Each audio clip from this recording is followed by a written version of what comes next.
Welcome back to the deep dive. If your job involves living out of a suitcase, you know the drill, the exhaustion. It's more than just jet lag. It feels like a systemic, physical and cognitive erosion. Today, we are cracking that code. Our mission is pretty simple. We're decoding the strategic protocol to keep your physical and cognitive integrity intact while you're navigating modern business travel. We are building the ultimate road warrior playbook, specifically for you. Yeah, and this is a deep dive that really shifts the entire goalpost. Because travel isn't just a logistical hassle.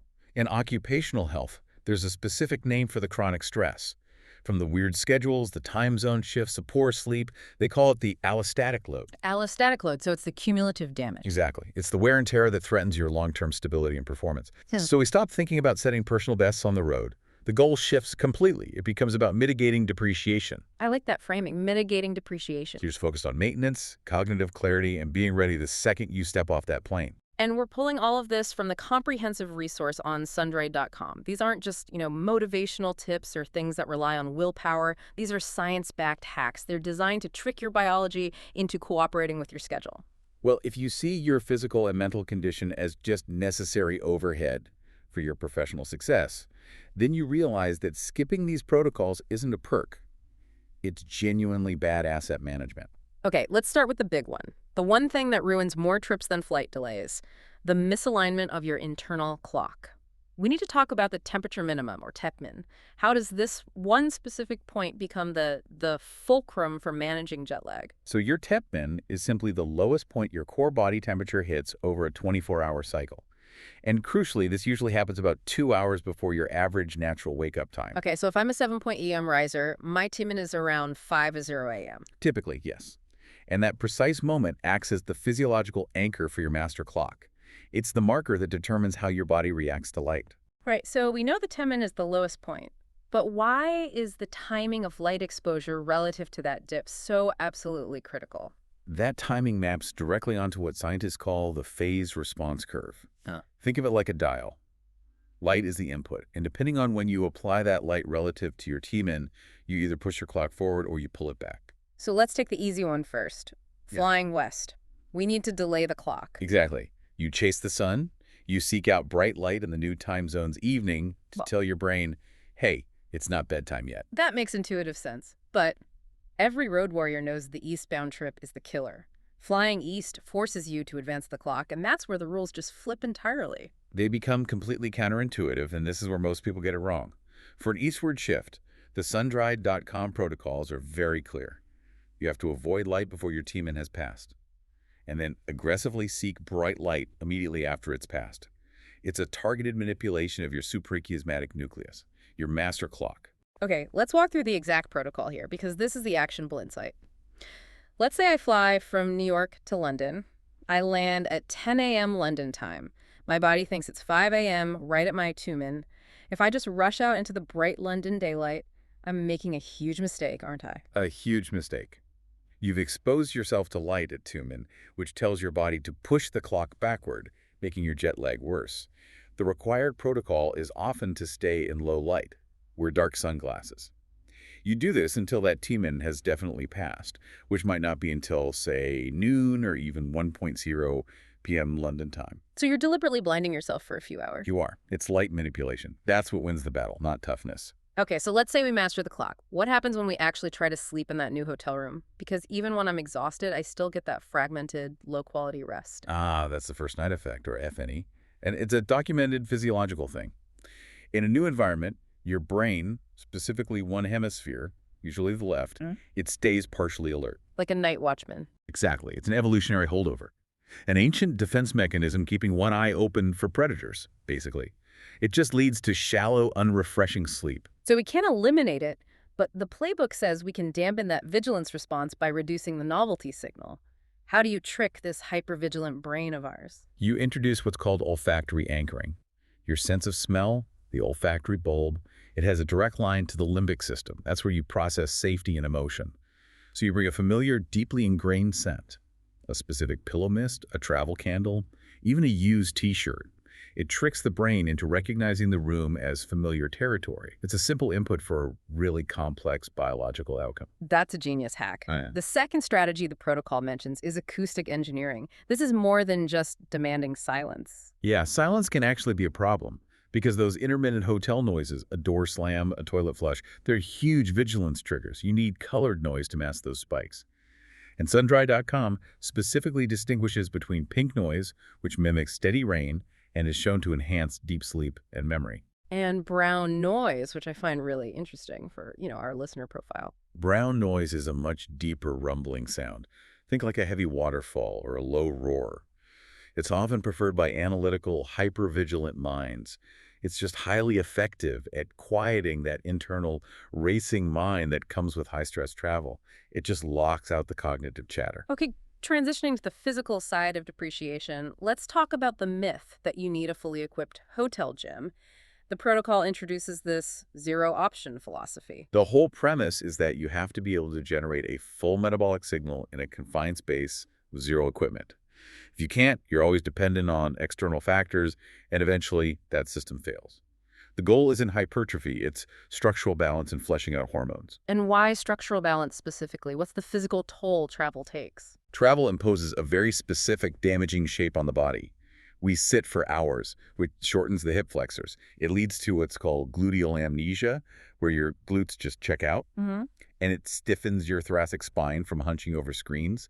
So the goal of the structural flush is to counteract that shape and flush out cortisol. All right, let's walk through the 15-minute structural flush, the minimum effective dose. We're talking high turnover, minimal rest, 3 or 4 rounds. First up, bodyweight squats. 20 reps, focus on full depth. That's your non-negotiable activation pattern. Then 15 incline push-ups with hands on a desk. Why the incline? It just manages the load, lets you hit high reps while demanding full core stability. It protects your lower back. Next, 10 reverse lunges per leg. This is strategic. It's the best way to dynamically open up those tight hip flexors from sitting. And then for the glutes that checked out on the flight, single leg hip bridges, 12 reps per side. Absolutely vital. This forces those dormant glutes to fire in isolation. If you don't reactivate them, they're not protecting your back when you start moving luggage. And you finish with a 45-second plank for core stability. That short circuit signals to your metabolism that demand is still present. Now, if you need more load, segment 4 moves into unconventional resistance, basically leveraging your luggage. I mean, a carry-on is 10, maybe 15 kilos. That's a decent load for maintenance. It is, as long as you respect the equipment. No explosive movements. The protocol focuses on 2 key suitcase exercises that hit specific weaknesses from travel. First is the suitcase farmer's walk, holding the bag offset and walking. It looks simple, but the burn is huge. It's an antilateral flexion powerhouse. The load tries to pull you sideways, and your obliques and core just fire like crazy to keep your spine vertical. It hits your grip, your shoulder stability, and a deep back muscle called the quadratus lumborum. And the second one targets that upper back hunch, the suitcase row. Yep. Using the bag as a heavy dumbbell, supporting yourself on the bed. This directly targets the scapular retractors. It pulls those shoulder blades back and down. It's the perfect antidote to the laptop hunch. We also need what you call stealth mobility for in-flight survival, preventing DVT, stiffness. What are the moves you should be doing every 90 minutes in your seat? Every 90 minutes, start with a seated spinal twist. Anchor your hand, gently twist, hold for 30 seconds. This hydrates your spinal discs. Then focus on the pump mechanism, seated calf raises and ankle circles. This activates the muscle pump in your lower legs to assist blood flow and reduce that swelling, the edema. Simple, subtle, but the essential post-flight recover move, what the source calls the Viper, that's where you hit the real recovery button. The Viper is just an inverted posture, legs up the wall. Lie on the floor, get your legs vertical against the wall or headboard, and hold for 10 minutes. It is incredible for venous drainage, reducing swelling, and most importantly, it activates your parasympathetic nervous system. It's an immediate signal to your brain. The danger is over. We're in recovery mode. Okay, let's pivot to nutrition. Discipline is always the first casualty on the road. We need a system for logical selection. What's the triage system for airport foraging look like, say, at a standard newsagent? It's 3 simple tiers. Tier 1, optimal. Go for whole foods. Mhm. Hard-boiled eggs, shell-on nuts like pistachios or almonds. Tier 2, acceptable. Beef or turkey jerky. But, and this is critical, you have to read the label. Make sure sugar isn't one of the top 3 ingredients. And Tier 3, the avoid category, which This is the trap, right? It's the trap for the well-intentioned traveler. Granola bars, dried fruit, pre-made smoothies. They look healthy, but they are just concentrated sugar bombs that guarantee a blood sugar roller coaster and an energy crash. What if a chain restaurant is the only option? The protocols even have a hack for McDonald's. It's about leveraging the menu for protein density. In the morning, an Egg McMuffin is surprisingly balanced, 310 calories, 17 grams of protein. For lunch, a double cheeseburger, but you eat it open-faced or take the bun off. And the mandatory swap is always fries out, apple slices in. And for Asian chains. Look for woke smart options, like string bean chicken or broccoli beef. But the critical move, the one that saves hundreds of empty calories and stabilizes your blood sugar, is swapping the rice or noodles for the super greens option. And finally, the business dinner rule. You're at a steakhouse. You can't control the menu, but you can control your choices. A steakhouse is actually the safest place to be. Your default is a filet steak or salmon with a side of spinach or steamed veg, nutrient-dense, high protein. But the single critical move that separates high performance from regret? You skip the bread basket completely. That immediate glucose spike guarantees an energy crash and poorer sleep later. Let's talk hydration, segment 6. The dehydration risk on a flight is just extreme. It's extreme. Cabin humidity is between 10 and 20%. That's drier than the Sahara Desert. The metric is undeniable. You lose about 1 liter of water every 4 to 5 hours just from breathing and perspiring. You have to be proactive. So what's the hydration metric we should aim for? The protocol demands 200 to 300 milliliters of water per hour of flight. And water alone isn't enough. You must supplement with electrolyte tablets or powders.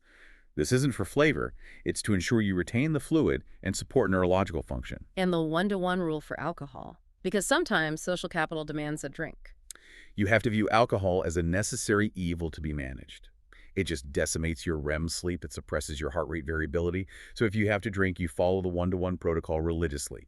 1 glass of water for every alcoholic beverage, no exceptions. Ultimately, the long game just comes down to relentless consistency, doesn't it? It does. It's the only metric that matters. 1 week of perfection doesn't offset 3 weeks of neglect. The whole strategy is the aggregation of marginal gains. And you have to understand that pain is data, not drama. Don't let a moment of discomfort derail the whole system. All right, let's move to segment 7. Scaling this whole protocol, not everyone has the same budget. How does Sundry.com break this down? They define 3 approaches. First is the bootstrappers protocol. This is budget-focused. Your gym is gravity and the floor. Recovery is free. Strategic fasting. Cold showers. A tennis ball for self-massage. The focus is on subtraction, removing junk. Then you have the balanced executive. They're using targeted investments to remove friction. Exactly. They're trading money for convenience. So the gear is quality resistance bands, a skipping rope. Nutrition is pre-portioned whey sachets and electrolyte tablets. For sleep, a good eye mask and a subscription to a brown noise app. And finally, the all-in asset management approach. This is basically outsourcing decisions to technology. This is where data drives the day. You have high-end noise-canceling headphones, apps like Time Shifter for light schedules, wearables like a Whoop or Aura to dictate training intensity based on your recovery score. You might even have pre-ordered meal delivery and high-end supplements like magnesium L-threonate. I appreciate the advice for those zero-time days. What about when your schedule is just slammed? You use the microdose philosophy. Forget a 45-minute block. You need 3 5-minute blocks. 50 air squats before you shower. Stretching while the coffee brews. A brisk 10-minute walk between meetings. The goal is just to keep that metabolic fire flickering. And the final caution against trying to train hard 7 days a week while traveling. Travel itself is a massive biological stressor. If you add 7 days of high-intensity training to that, you are guaranteeing burnout. The protocols recommend polarized training.